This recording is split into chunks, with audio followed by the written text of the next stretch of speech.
What's happening, everyone? Time for another malt review. Here in front of me, I have yet another independent bottler. Been buying independent bottlers lately more than OB bottles. Fortunate enough to live in a place where they offer a lot of them, and also buy from overseas where they offer a lot of them.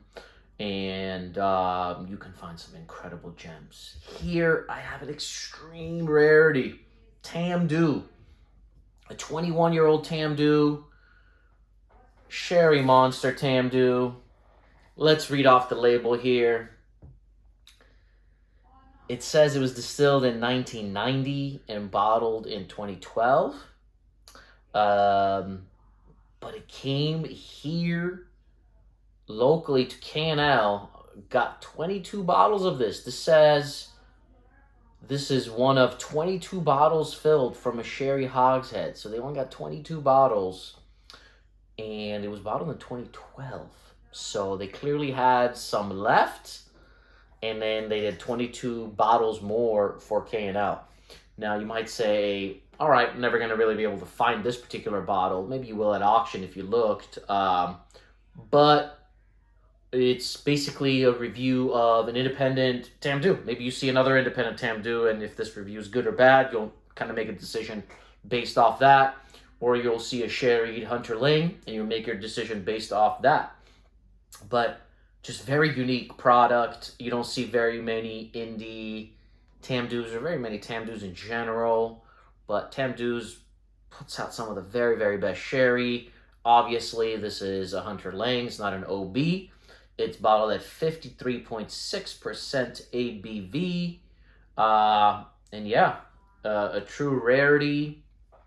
Picked this up for $300, which I would say is kind of fair. If you look for something like this online, it's going to end up being more. So K&L continues to provide these epic values. This is long sold out, so unfortunately you can't buy it from K&L anymore.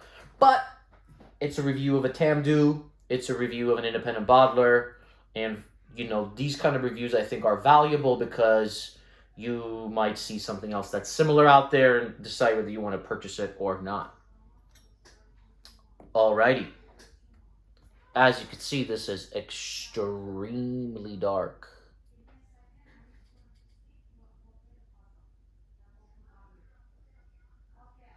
Oh, man. This is a stunning nose. I mean, this is the burnt sugar on top of a creme brulee. It's creamy, but it's also burnt sugar. Custard-like creme brulee. Red berry fruits, raspberries, and strawberries. You can make the argument that you have that beautiful creme brulee with the burnt sugar on top, and they usually do garnish it with some berries on top. It's literally that. Sticky toffee pudding.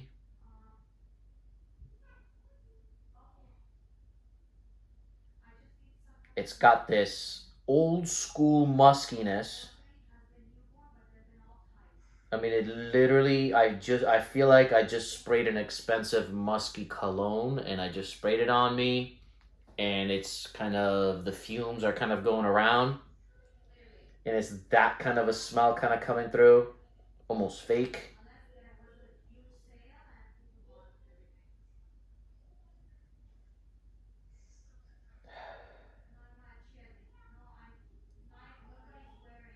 Leather, pipe tobacco, sweet pipe tobacco.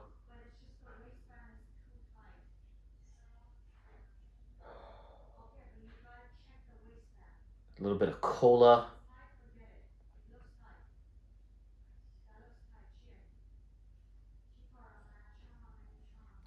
Even getting like, as I kind of go like away a little bit, almost like lychee-like fruits. This intense just sweetness, but that sweetness gets so balanced with these like rich, like woody, sandalwoody, musky aromas. And that creme brulee with the burnt sugar, and the strawberry, raspberry.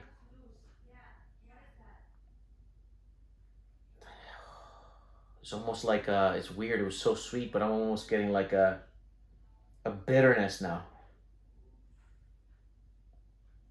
Almost from the wood. A little bitterness. Wow. Simply wow. Let's try the palate.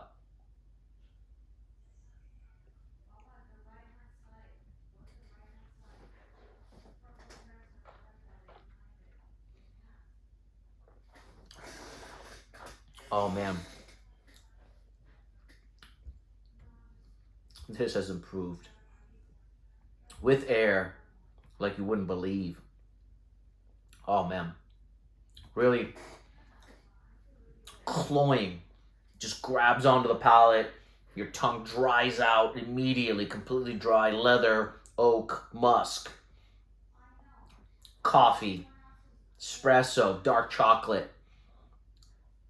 And then it starts releasing burnt toffee, pipe tobacco sweetness,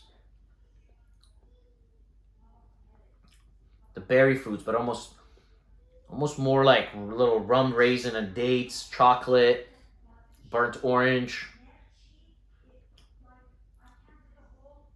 that lychee note that I kind of faintly got on the nose as I was pulling away. That's not there on the palate at all. It's much darker, it's much richer. It's really intense. Coffee, chocolate, dates, rum raisins. But as it fades and fades and fades, the sweet pipe tobacco, the burnt sugar, the creamy creme brulee style of like cream and custard is not so much on the palate. Let's add some water. From experience, I could tell you this takes water really well. So I'm going to go 5 drops of water with about less than a half ounce of whiskey. And let's see if that brings out that creaminess of the creme brulee that we got on the nose on the palate.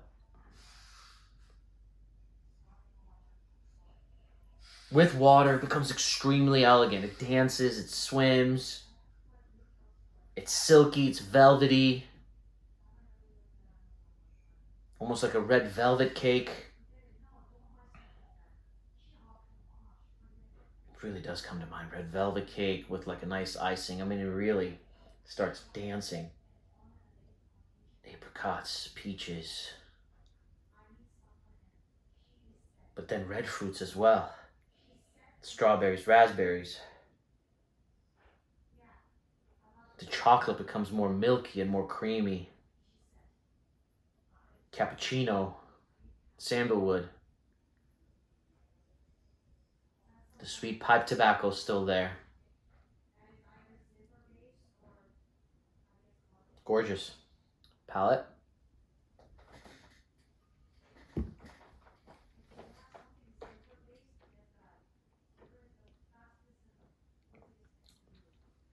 Wow. This takes water really well. It takes water really, really, really well.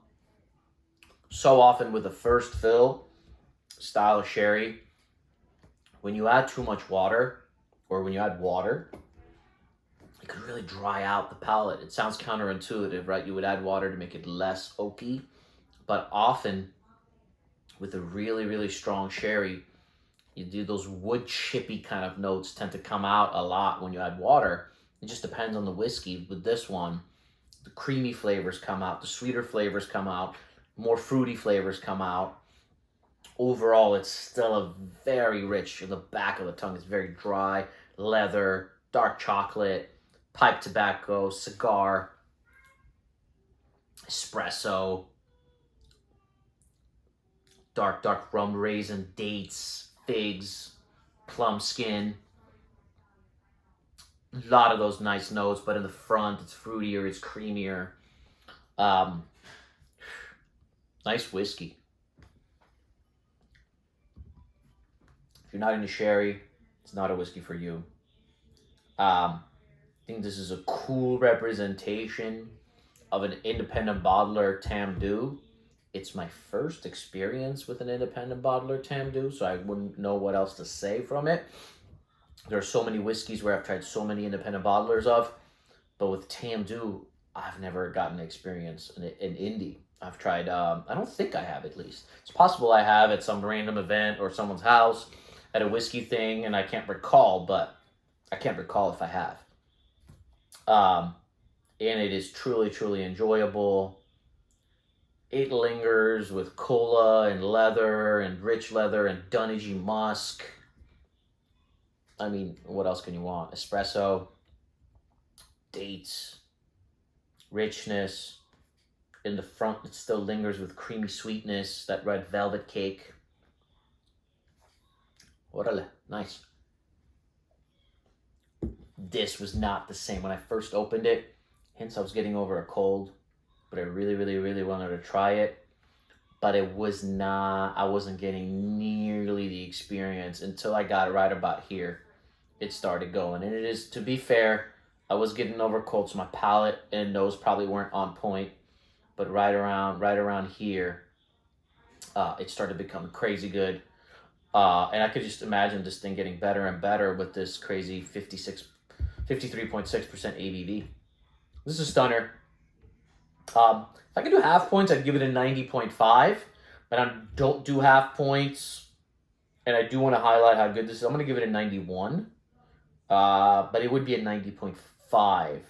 And if I had to say, is it closer to a 90.6 or 90.4? I guess I'd say it's a little closer to 90.6. So we're going to bump it up to 91.